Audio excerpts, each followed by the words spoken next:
On June 7, 1992, in Springfield, Missouri, 3 women disappeared from a home at 1717 East Delmar Street, never to be seen or heard from again.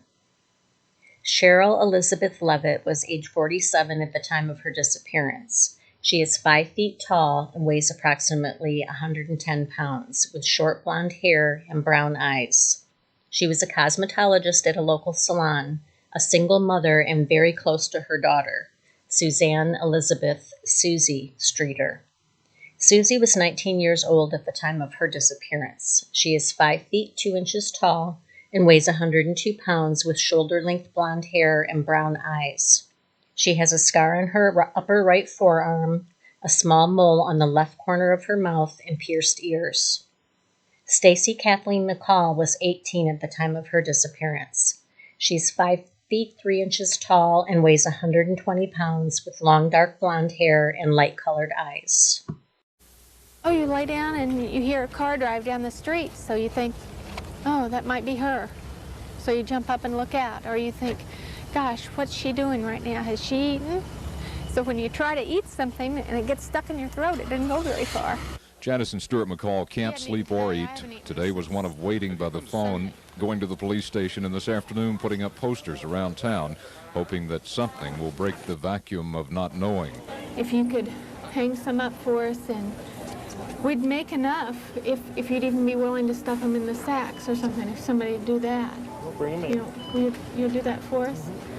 You can't sit still when you don't know anything. Yeah, it's hard to stay optimistic, especially when you don't know what's going on out there. I'm Mrs. McCall, and this is my daughter. Okay. And they're missing, and we'd like to put posters in your windows, on your doors. Okay. I feel like I'm in a bad dream. I want to pinch myself and wake myself up, but I'm not asleep. I saw her graduate Saturday night. We were there, and now she's gone. We don't know where.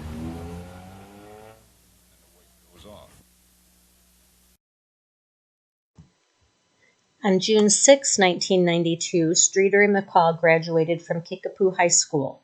They were last seen at around 2 a.m. on June 7th, when they were seen leaving the last of the few graduation parties they attended that evening. At some point during the night, they were also seen in the town of Battlefield. They had originally planned to spend the night at their friend Janelle Kirby's house, but it was too crowded, so they left to go to Streeter's house that she shared with her mom at 1717 East Delmar Street. Levitt was last heard from at approximately 11:15 p.m. when she spoke with a friend on the phone. The following morning, around 9 a.m., Kirby and her boyfriend visited the house after Streeter and McCall failed to show up at their home. They had planned to spend the day at the water park and were supposed to leave from Kirby's residence. When they arrived, they found the front door unlocked and entered, but found no sign of Streeter, McCall, or Levitt. Each of the women's cars were parked outside. Kirby noticed that the glass lampshade on the porch light was shattered, but the bulb was intact. Kirby and her boyfriend swept up the glass on the porch, but police determined later that they may have innocently destroyed potential evidence. Cinnamon, Levitt, and Streeter's Yorkshire Terrier was inside the house. The dog appeared agitated. While inside the house, Kirby also answered a strange and disturbing call from an unidentified male who made sexual innuendos. She hung up and immediately received another call of a sexual nature, again hanging up the phone. Several hours later, McCall's mother, Janice, also went by the house, after failed attempts to reach her daughter by phone. Once inside the house, she noticed all 3 women's purses sitting on the living room floor, and her daughter's clothes were neatly folded from the night before. Levitt and Streeter's cigarettes were also left inside the house. Janice frantically called the police and reported the 3 women missing. Janice also checked the answering machine and listened to a strange message, but it was inadvertently erased from the tape. Police were very interested in the call and believed it may have contained a clue. However, they didn't believe it was connected to the prank calls Kirby received. About 16 hours after the women were last seen, McCall's parents contacted the police about the women's disappearance. Other worried family and friends called and visited the house the next day. Police later estimated that the crime scene had been corrupted by 10 to 20 people who visited Levitt's house. Upon the officers' arrival, the scene showed no signs of a struggle except for the shattered porch light. Police also noticed Levitt's bed had been slept in. All personal property had been left behind, including purses, money, cars, cigarettes, and the family dog. On December 31st, 1992, a man called America's Most Wanted hotline with info about the women's disappearances. But the call was disconnected when the switchboard operator attempted to link up with Springfield investigators. Police said the caller had prime knowledge of the abductions and publicly appealed for the man to contact them, but he never did. Levitt and Streeter were declared legally dead in 1997.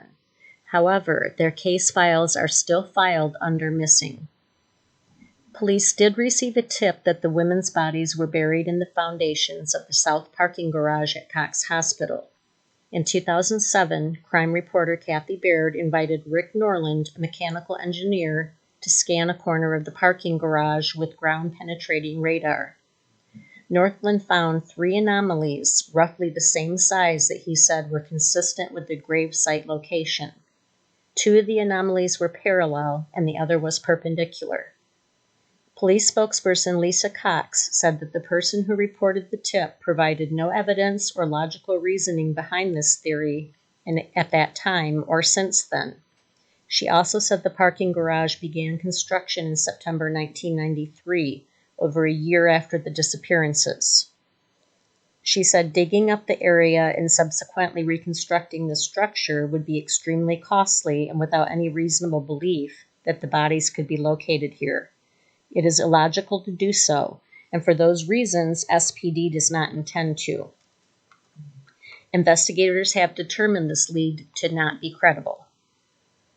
Daryl Moore, a former assistant at the Greene County Prosecutor's Office, said the tip came from someone who either claimed to be psychic or claimed to have a dream or vision about the case.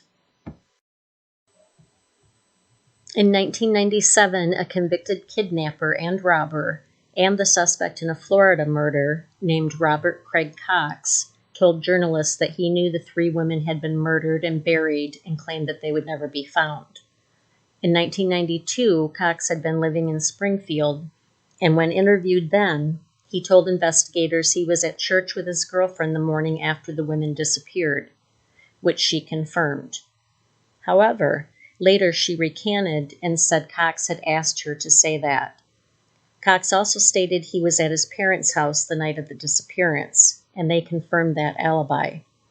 Authorities were uncertain if Cox was actually involved in the case or just seeking recognition for the alleged murders by issuing a false statement. Cox stated to authorities and the press that he would disclose what happened to the 3 women after his mother died. The case remains unsolved as of 2021 in spite of upward of 5,000 tips from the public. In June 1997, a bench was dedicated to the women inside the Victims' Memorial Garden in Springfield Phelps Grove Park.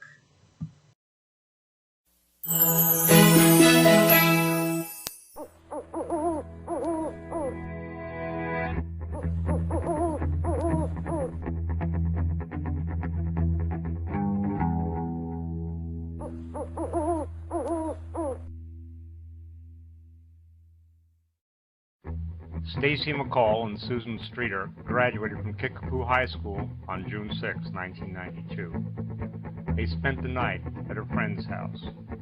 However, the friend's house became crowded, and instead the 2 left to go to Susie's mother's home.